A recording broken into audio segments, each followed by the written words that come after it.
इन सभी खबरों पर देखते हैं, अब विस्तार से नजर डालते हैं। और लेकिन उससे पहले आपको बताएं कि बड़ी खबर आ रही है छत्तीसगढ़ के रायपुर से। और बड़ी खबर यह है कि रायपुर में आज एक फ्लाइट की इमरजेंसी लैंडिंग करानी पड़ी है। आपको पूरी जानकारी देते हैं। रायपुर में आज एक इंडिगो की फ्लाइट को इमरजेंसी लैंडिंग करानी पड़ी और वजह यह कि नागपुर से कोलकाता जा रही थी ये फ्लाइट और इस फ्लाइट में बम की सूचना मिली। आपको याद होगा कि बीते कई दिनों से एयरलाइंस में हॉक्स बम की कई खबरें आई, जिसके बाद नागरिक उड्डयन मंत्रालय ने उच्च स्तर पर बैठक की और इसको लेकर के कई एहतियाती कदम उठाए गए हैं। लेकिन इस घटना की जो सूचना मिली उसके बाद अब इंडिगो की इमरजेंसी लैंडिंग कराई गई है। एयरपोर्ट पर सुरक्षा कड़ी कर दी गई है, यात्रियों को बाहर सुरक्षित निकाल लिया गया है। ये सबसे बड़ी खबर है कि किसी भी तरह के नुकसान की कोई खबर नहीं है। फ्लाइट नंबर 6E812 ये फ्लाइट नंबर था। 187 यात्री सवार थे, 6 क्रू मेंबर्स के साथ ये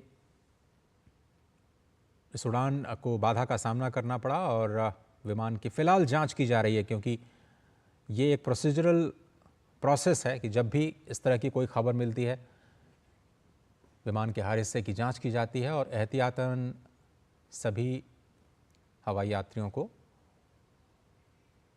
फिलहाल विमान से बाहर निकाल दिया गया है और एयरक्राफ्ट की जांच चले। मनोज सोनू हमारे साथ जुड़ रहे हैं, रायपुर संवाददाता। मनोज, क्या खबर है, क्या अपडेट है इस वक्त? इमरजेंसी लैंडिंग के बाद की सिचुएशन क्या है? जी, जैसे हम सूत्रों से मिली जानकारी के मुताबिक नागपुर से कोलकाता जाने वाली जो इंडिगो की फ्लाइट है, फ्लाइट संख्या 6E812, जिसमें 187 पैसेंजर और 6 क्रू मेंबर शामिल थे। जो उड़ान भरने के बाद कुछ देर बाद बीच रास्ते में एक धमकी मिली कि उस बम की धमकी खबर मिली और फिर उसके बाद इस इंडिगो विमान को रायपुर के स्वामी विवेकानंद हवाई अड्डे पर ट्रैवल कर दिया और वहां पे उतारा गया। इमरजेंसी लैंडिंग कराई गई और फिलहाल इसकी सुरक्षा जांच की जा रही है। बम निरोधक दस्ता और रायपुर पुलिस इस विमान की पूरी सघन जांच कर रहे हो और पता कर रहे हैं कि क्या इसमें सही में बम है या नहीं है। लेकिन फिलहाल इस किस माध्यम से सूचना मिली है इसकी आधिकारिक पुष्टि नहीं मिल पाई रहे। लेकिन 9 बजे इस विमान को जो नागपुर से कोलकाता जाता है उसको 9 बजे रायपुर एयरपोर्ट पर उतारा गया, इमरजेंसी लैंडिंग कराई गई। अभी उसकी जांच चल रही है।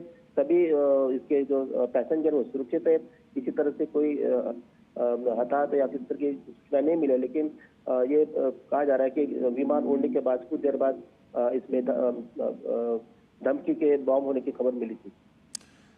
मनोज, ये तो राहत की खबर है कि किसी भी तरह के नुकसान की, किसी भी तरह की कोई खबर नहीं और अच्छी बात है कि एहतियातन विमान को खाली करा लिया गया है। लेकिन एयरपोर्ट पे क्या स्थिति है? इस घटना की वजह से जो दूसरी फ्लाइट्स होंगी उसमें भी शायद देरी होने की संभावना है। जी, इमरजेंसी लाने के बाद एयरपोर्ट पे अफरा तफरी का माहौल बन गया था। जो बाकी आने वाले जो फ्लाइट से रायपुर में उतरते उसमें उसको रोक दिया गया है और जो भी यहाँ से फ्लाइट उड़ती है या फिर आते उसको वो प्रभावित हुई है। जो यहाँ से जाने वाली फ्लाइट भी प्रभावित हुई है और इसकी जांच होने के बाद ही पूरी जांच होने के बाद ही इस विमान को आगे की तरफ रवाना किया जाएगा। ठीक है, बहुत धन्यवाद मनोज वक्त देने के लिए। और आप इस पर निगाह बनाए रखिए। बंगाल से भी एक बड़ी खबर आ रही है और बंगाल से खबर यह है कि वहाँ पर लॉटरी स्कैम की जांच